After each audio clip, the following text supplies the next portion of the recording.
বল করলে পরে 2-3-4টা ড্রপ পড়তে পড়তে মানে উইকেটে যেতেই আমার অনেক টাইম লেগে যায়। সো আমাদের টিমের মেয়েরা অনেক স্ট্রং, সো তারা আউট হয় না। বলের সাথে ব্যাটও উড়াই দিতাম, এই টাইপের প্লেয়ার ছিলাম আমি। আমরা প্রফেশনাল প্লেয়ার্স না, আমাদেরকে দেখে সবাই বিনোদন নেবে।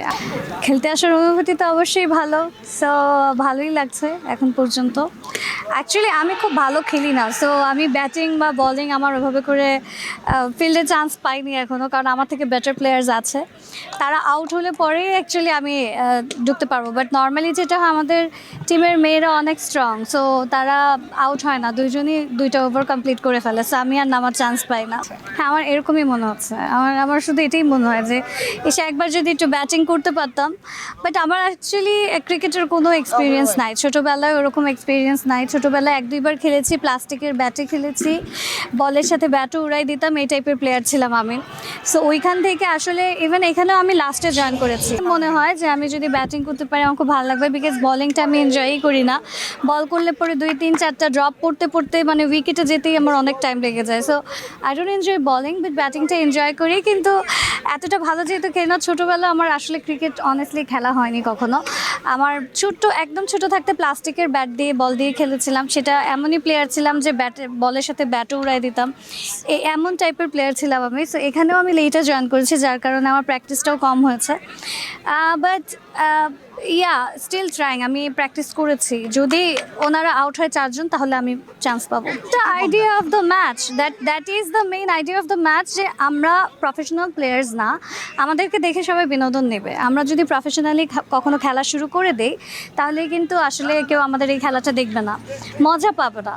সো আমরা এন্টারটেইনমেন্টের মানুষ, আমরা বিনোদনের মানুষ, আমরা সবসময় আপনাদেরকে বিনোদনই দিয়ে যাব। আমাদের থেকে প্রফেশনালিজমটা অ্যাটলিস্ট খেলার ক্ষেত্রে এক্সপেক্ট করা যাবে না। আমরা এখানে totally it's a fun game for us, আমরা এখানে মজা করতে এসেছি। তারপরেও জিতা হারা একটা ব্যাপার আছে, জেতার জন্য সবাই ট্রাই করে যাচ্ছে। বাট অডিয়েন্সদের যদি ওনারা আমাদেরকে নিয়ে মজা নেয়, তাহলে that is the idea of the game. ওনারা মজা পায় যেন, ওনারাই যেন বিনোদন পায়, এই কারণে এই গেমটা খেলা হচ্ছে। এই জন্য এটা celebrity champions trophy this time. So এটাই। I am not even a player, আমি খুব বেশি ভালোও খেলি না, অনুকরণের ব্যাপার তো অনেক দূরে। হ্যাঁ, বাট আমার ডেফিনেটলি আমি আগের ইন্টারভিউগুলোতেও বলেছি, Shakib Al Hasan is my favourite. বাকি সবাই অনেকেরই অনেক কিছু ভালো লাগে। মাশরাফির পার্সোনালিটি আমার কাছে অনেক ভালো লাগে, তাসকিনের বোলিং আমার ভালো লাগে, সাব্বিরের ব্যাটিং অনেক ভালো লাগে। তো সব মিলে আসলে কম্বিনেশন আছে একটা, সবাইকে ভালো লাগে। আমাদের টিমে এক এক সময় এক একজন ভালো খেলে, বাট অলরাউন্ডার বলতে গেলে we have one person, that is Shakib Al Hasan, and I always like him. আমার খারাপ লাগে, আই মিস হিম। আমার মনে হয় যে আমাদের দেশ থেকে অনেক বড় একটা স্টার হারিয়ে গেছে, যার আর কি আমাদের দেশের প্রতি অনেক অবদান ছিল।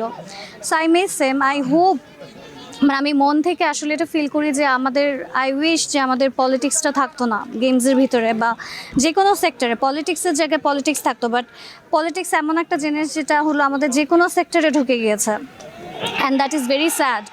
আমাদের স্পোর্টসে স্পেশালি ক্রিকেটে যদি এই পলিটিক্যাল ব্যাপারগুলো না থাকতো, তাহলে মেবি আমরা এখনও তাকে আমাদের কাছেই পেতাম। As he is not there, so it's a sad thing, and I miss him.